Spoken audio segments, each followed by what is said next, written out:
MS word 2007-এ কিভাবে আপনারা কোনো এমএস ওয়ার্ড ডকুমেন্টকে পিডিএফ আকারে সেভ করবেন।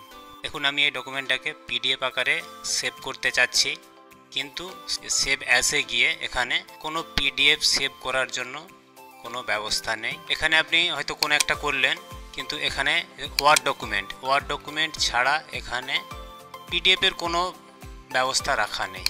তাহলে আপনারা কিভাবে পিডিএফ করবেন চলুন দেখায়। আপনি এখান থেকে পিডিএফ করতে পারবেন না, আপনাকে যেতে হবে প্রিন্ট অপশনে। এরপর কিবোর্ড থেকে কন্ট্রোল এবং পি প্রেস করে প্রিন্ট অপশন বের করলাম। এখানে দেখুন এই জায়গাতে এইচপি লেসার, এটা আমার প্রিন্টারের নাম দেখাচ্ছে।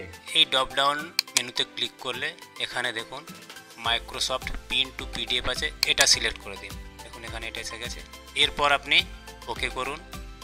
এরপর এখন দেখুন পিডিএফ আকারে সেভ হবে, এটা দেখাচ্ছে।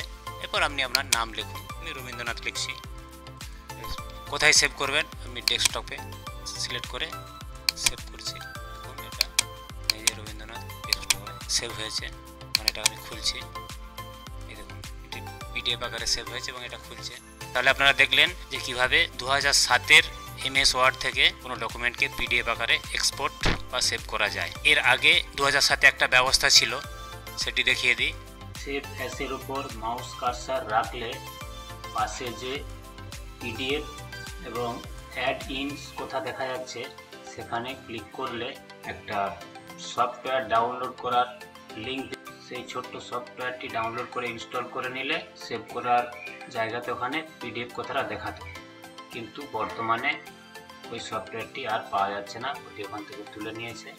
যদি কারো আগের থেকে ডাউনলোড করা থেকে থাকে, আপনারা ওটা নিয়ে কাজ চালাতে পারেন।